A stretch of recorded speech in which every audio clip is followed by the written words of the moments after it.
नमस्कार दोस्तों, स्वागत है आपका स्टडी फॉर सिविल सर्विसेज में। वीडियो को पूरा देखिए। कोई भी आपका फीडबैक है, कोई सजेशन है, तुरंत वीडियो में कमेंट करके जरूर बताइए। अच्छा लगे तो वीडियो लाइक जरूर कर लीजिए और ऐसे वीडियो लगातार फ्री में पाने के लिए चैनल को तुरंत सब्सक्राइब कर लीजिए और बेल आइकन को जरूर टैप कर लीजिए ताकि आगे भी सारे वीडियो आपको मिलते रहे। यूट्यूब में फॉलो करते हैं तो प्लीज ये वाला फ्री टेलीग्राम चैनल जरूर ज्वाइन कर लीजिएगा। सारे नोटिफिकेशन, सारे अपडेट यहीं पे आते हैं, ध्यान रखिएगा। स्टडी फॉर सिविल सर्विसेज का कोई भी पेड ग्रुप अगर आपको ज्वाइन करना है तो सिर्फ 85648056060609797523864455 यही नंबर है हमारे, सिर्फ जहां पे कॉल या व्हाट्सएप कर सकते हैं। इंस्टाग्राम पे हमारा पेज जरूर फॉलो कर लीजिएगा, स्टडी फॉर सिविल .सर्विसेज है। ट्विटर पे हमको जरूर फॉलो कर लीजिएगा, @study for civils है। सारे क्वेश्चन अटेम्प्ट करिए और स्कोर अपना तुरंत कमेंट करके बताइए। दोस्तों नमस्कार, स्टडी फॉर सिविल सर्विसेज में आप सभी का स्वागत है। यहाँ पे यूपीपीएससी प्रीलिम्स एग्जामिनेशन की जो हम पेड क्विज देख रहे हैं कंटिन्यू करेंगे और पिछले जितने वीडियोस हो चुके हैं कोशिश कीजिएगा, अगर आपने नहीं देखा है तो प्लीज़ उसको फॉलो करें। और अभी लेटेस्ट में हमारा यूपीपीएससी के लिए जो है ग्रुप स्टार्ट हुआ, पेड ग्रुप। आप अपनी पूरी तैयारी के लिए हमारे साथ जुड़ सकते हैं। सारा का सारा जो भी ज़रूरी इंपॉर्टेंट कह लीजिए स्टडी मटेरियल है वो हम आपको एकदम लो कॉस्ट में प्रोवाइड कर रहे हैं यहाँ पे, ठीक है। तो उसको जुड़ने के लिए हमारे डिस्क्रिप्शन बॉक्स में देखिए कॉन्टैक्ट डिटेल दी हुई है, आप उस पर कॉन्टैक्ट करके एडमिशन ले सकते हैं, ठीक है। स्टार्ट करेंगे आज के फर्स्ट क्वेश्चन के साथ। इसमें कहा गया हाल ही में जलवायु परिवर्तन के क्षेत्र में योगदान के लिए किस भारतीय मूल के व्यक्ति को यहाँ पे होना चाहिए था, ठीक है। तो स्पिनोजा पुरस्कार से सम्मानित किया गया। तो स्पिनोजा पुरस्कार बेसिकली जो है नीदरलैंड में मिलता है, ठीक है। वहाँ का सबसे हाईएस्ट ऑनर कह सकते हैं in the field of science, scientific work. तो क्लाइमेट चेंज की दिशा में कार्य करने के लिए भारत की तरफ से जो है इंडियन ओरिजिन एक प्रोफेसर हैं डॉक्टर जोईता गुप्ता, ठीक, इन्हें दिया गया। ये काफ़ी एक्सपेक्टेड क्वेश्चन है, इसको ध्यान रखेंगे नाम को। हाल ही में किस देश की मानवाधिकार कार्यकर्ता नरगिस मोहम्मदी को नोबेल शांति पुरस्कार 2023 से सम्मानित किया गया। तो हमने पिछले वीडियोस में जो अन्य नोबेल थे 2023 के उनके बारे में बात की थी, यहाँ पे पीस प्राइज की बात करेंगे। तो ये ईरान की नेशनल है, ठीक है। अक्टूबर 2023 में 7th डायलॉग हुआ है किसका, इंडिया और यूरोपियन यूनियन साइबर डायलॉग, ठीक है। तो लोकेशन इसकी पूछी गई तो ब्राजील्स में हुआ था ये, ठीक है, बेल्जियम। हाल ही में भारत के सर्वोच्च न्यायालय यानी कि सुप्रीम कोर्ट ने युगल यानी एक मैरिड पेयर को, ठीक है, संविधान के किस अनुच्छेद के तहत विवाह के असुधार्य विच्छेद, यहाँ पे इस जो है फ्रेज को ध्यान रखेंगे, इर्रिट्रीवेबल ब्रेकडाउन ऑफ मैरिज, इसको कह लीजिए कोट करते हुए एक जो है डाइवोर्स ग्रांट किया गया है एक कपल को, और ये राइट भी जो है अन्य आगे जो डाइवोर्स हैं इस तरह के उनको दिया गया। तो इसमें चर्चा में रहा था आर्टिकल भाग 5 का 142। तो इस आधार पे यहाँ पे इर्रिट्रीवेबल ब्रेकडाउन ऑफ मैरिज के तहत जो है कपल को डाइवोर्स, राइट टू डाइवोर्स जो है वो दिया गया है, ठीक। 1949 में गठित राष्ट्रीय आय समिति के अध्यक्ष कौन थे? नेशनल इनकम कमेटी बनी थी आज़ादी के बाद। उस समय के जो हमारे पॉपुलेशन थी तो उनकी इनकम एस्टिमेशन का एक आंकड़ा जो है लगाने के लिए, तो जो है पीसी महालनोबिस, ठीक है। ऑप्शन डी को चुनेंगे हम। एक पुस्तक है द कस्टोडियन ऑफ ट्रस्ट, इसके लेखक का नाम बताना है। तो गवर्नमेंट ऑफिशियल रहे थे रजनीश कुमार, किस पद पे कार्यरत थे, क्या कोई बताएगा? इन्होंने लिखा है इसको। अलाउद्दीन खिलजी के शासनकाल में जो है खिलजी डायनेस्टी में देखेंगे तो सैन्य विभाग का सर्वोच्च अधिकारी कौन होता था ये बताना है। तो इसको जो है आरिज ए मुमालिक कहते थे, ठीक। जलवायु परिवर्तन पर भारत की पहली राष्ट्रीय कार्य योजना national action plan on climate change काफ़ी फेमस है। इसमें 8 गोल कुल हैं, इन सब की लिस्टिंग पढ़िएगा प्लीज़, इंपॉर्टेंट है, अक्सर ये चीज़ें पूछी जाती हैं। तो ये जो है 2008 में इसको जारी किया गया था। अलाउद्दीन खिलजी के शासनकाल में ही राजस्व कर प्रणाली को सुधारने के लिए इसमें से किस डिपार्टमेंट की स्थापना की गई थी, ठीक है। तो दीवान ए मुस्तक राज, इसकी स्थापना जो कह लीजिए स्थापना की गई for the purpose of state revenue और जो उसकी फंक्शनिंग थी उसको इम्प्रूव करने के लिए। भारत सरकार ने राष्ट्रीय निवेश कोष नेशनल इन्वेस्टमेंट फंड इसका गठन कब किया था? तो ये जो है बेसिकली एग्जैक्ट डेट थी 3 नवंबर 2005। इसको इसलिए फॉर्म किया गया था कि जितनी भी सेंट्रल पब्लिक सेक्टर की एंटरप्राइजेज है कह लीजिए, उसका जो डिसइन्वेस्टमेंट करती है सरकार, तो उससे जो भी हमारा रेवेन्यू जनरेट होगा उसको चैनलाइज किया जाएगा इस फंड में और उसको फर्दर यूसेज में जो है ले सकते हैं, ठीक। तो वर्ष ध्यान रखेंगे 2005। निम्नलिखित में से कौन से गर्म रक्त वाले जो है जानवरों का उदाहरण है? तो पहले भी हमने इसकी बात की हुई है कि जो इंटरनल बॉडी टेम्परेचर जो है उसको मैनेज करने का डिफरेंस होता है वार्म ब्लडेड और कोल्ड ब्लडेड एनिमल्स में, ठीक है। तो यहाँ पर जितने भी मैमल्स होते हैं, ठीक है, ये आ जाएंगे हमारे वार्म ब्लड में।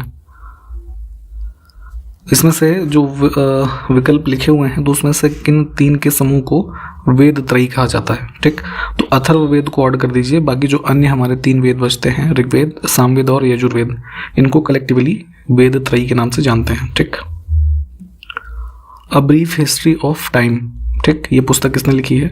तो स्टीफन हॉकिंग की जो एक थियरी थी, काफ़ी पॉपुलर है, उसका नाम आपको हमें बताना है। ठीक है, इनकी ये पुस्तक है a brief history of time.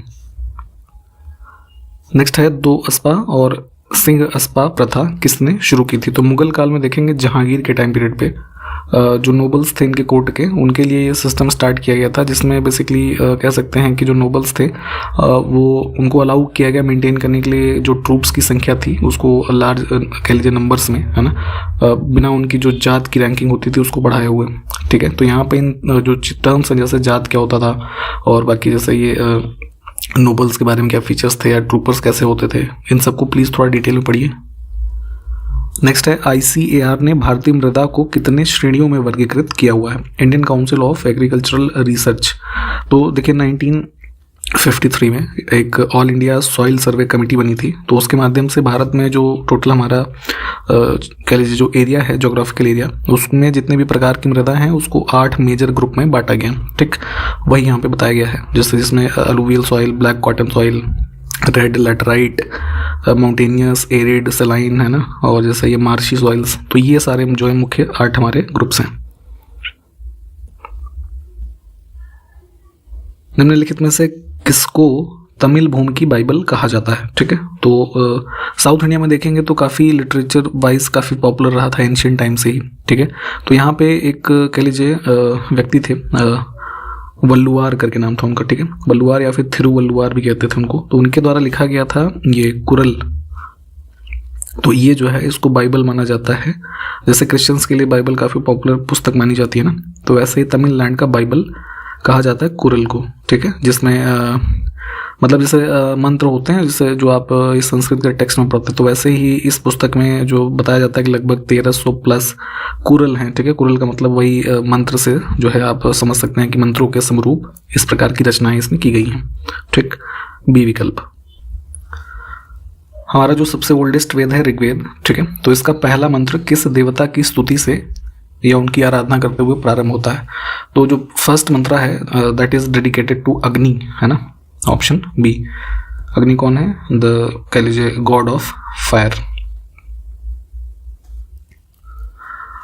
निम्नलिखित में से किस वेद को ब्रह्मवेद के नाम से भी जाना जाता है? ठीक, तो जो है अथर्ववेद को यहाँ पे हम चुनेंगे। और देखिए अथर्ववेद को ब्रह्मवेद कहने के पीछे एक रीज़न ये है कि ऐसा माना जाता है कि जिन पुरोहितों ने इसकी रचना की, है ना, या इसका कह लीजिए उच्चारण करते थे या इसको परफॉर्म करते थे, तो उनको ब्रह्म, है ना, पुरोहित कहा जाता था। तो कुछ उसी लॉजिक से ब्रह्मवेद इसका नाम पड़ा है।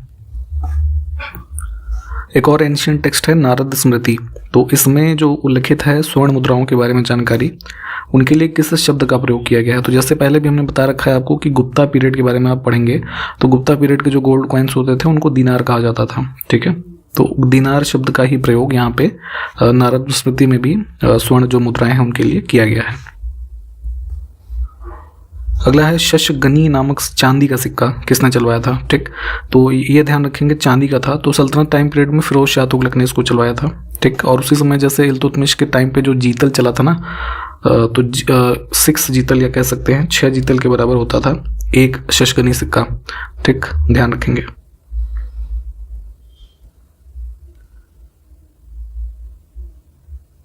असंगठित श्रमिक सामाजिक सुधार अधिनियम, the unorganised workers social security act बना था संसद के द्वारा।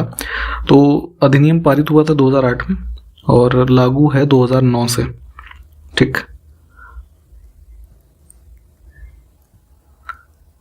एक प्रसिद्ध मूर्ति है नटराज की, ठीक है, कांस्य की। तो ये किस कला का उदाहरण है? तो शिव की जो नटराज की मूर्ति है, ठीक है, इसको तांडव नृत्य करते हुए जो है इसमें चित्रित किया गया है। तो ये बेसिकली आपका जो है चोल आर्ट का एग्जाम्पल है। ठीक है, गोविंद चंद्र गढ़वाल की एक रानी कुमार देवी ने एक विहार बनवाया था, धर्मचक्र जिन विहार। तो ये लोकेशन कहाँ पे है? तो देखिए उत्तराखंड रीजन में जो गढ़वाल का रीजन है, तो यहाँ पे एक कह लीजिए बहुत ही पावरफुल रूलर थे गोविंद चंद्र, ठीक। तो गढ़वाल डायनेस्टी से संबंधित, तो इनकी ही पत्नी थी। और इनका एरिया देखेंगे तो उस समय माना जाता था कि जो वर्तमान पटना और मुंगेर तक का एरिया है वहाँ तक एक्सपेंडेड था, ठीक।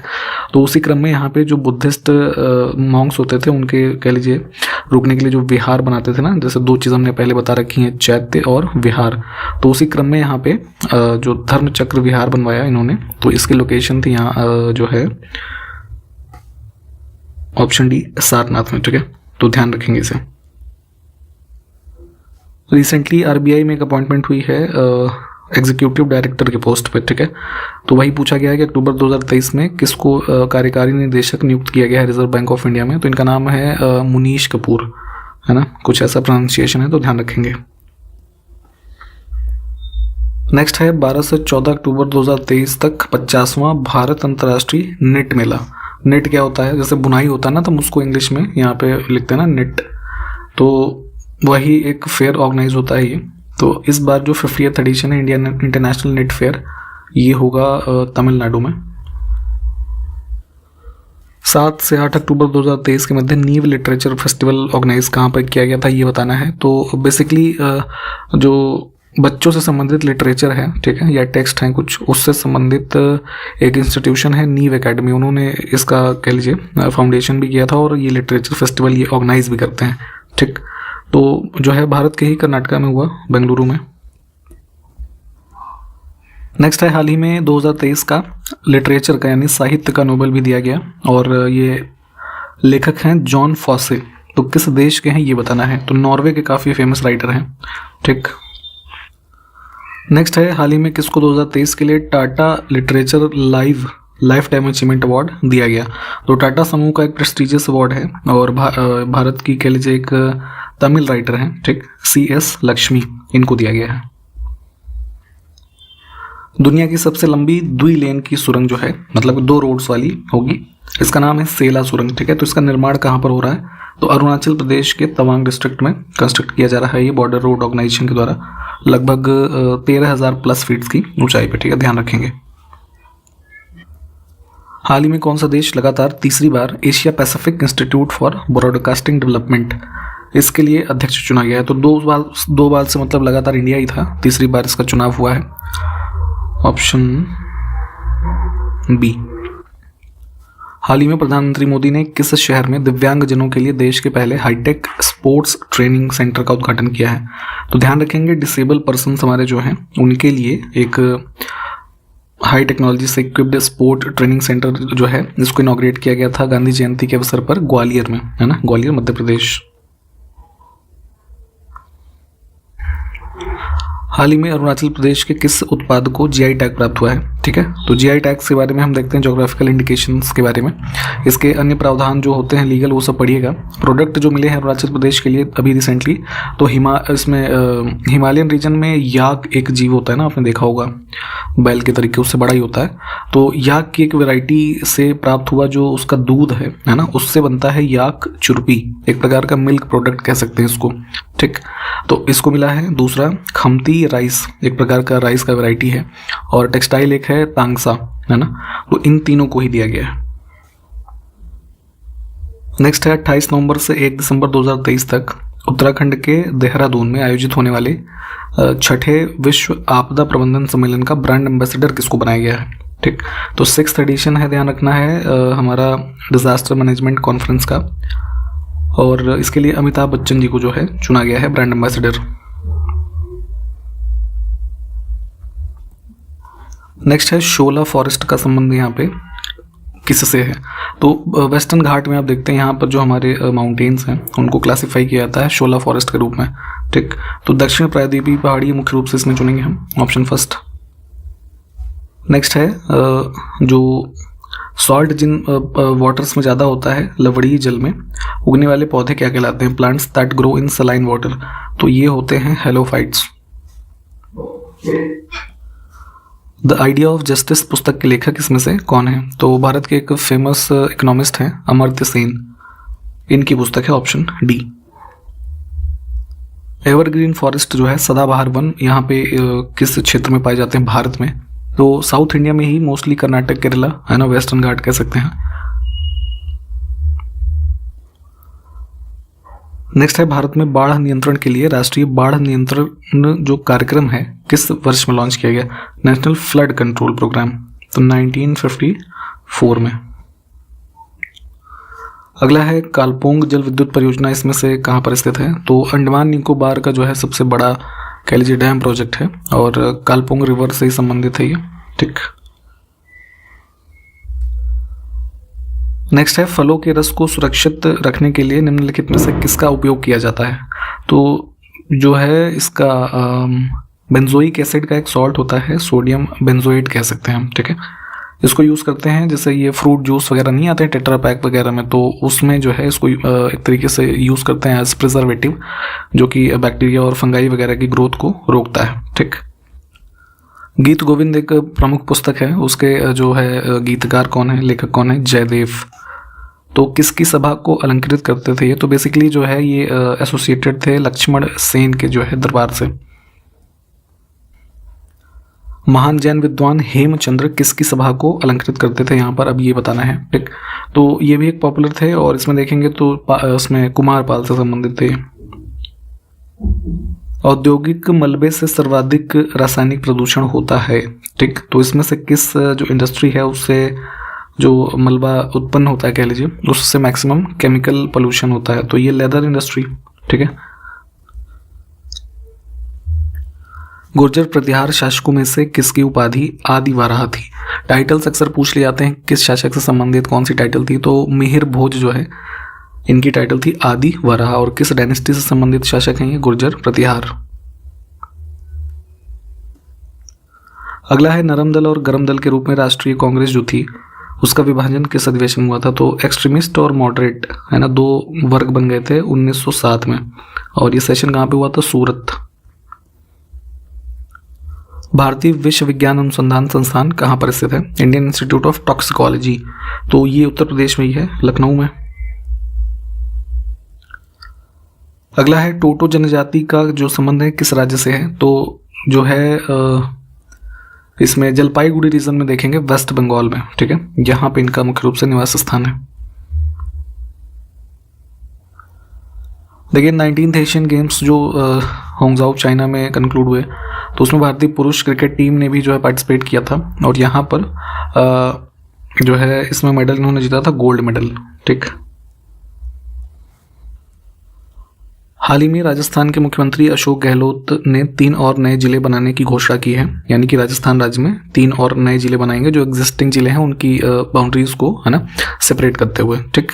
तो अब इसके साथ जो है वहां पर जिलों की कुल संख्या कितनी हो जाएगी ये बताना है, ठीक। इस क्वेश्चन का आंसर आप लोग हमें कॉमेंट करके बताएंगे, ठीक है, इसमें कौन सा आंसर सही है, ठीक है। तो आपके उत्तर का इंतजार रहेगा और इसी के साथ यहाँ पे इस वीडियो को हम समाप्त करेंगे। इसके आगे से नेक्स्ट वीडियो में स्टार्ट करेंगे, ठीक है। तो मिलते हैं अगले वीडियो में, तब तक के लिए नमस्कार, जय हिंद।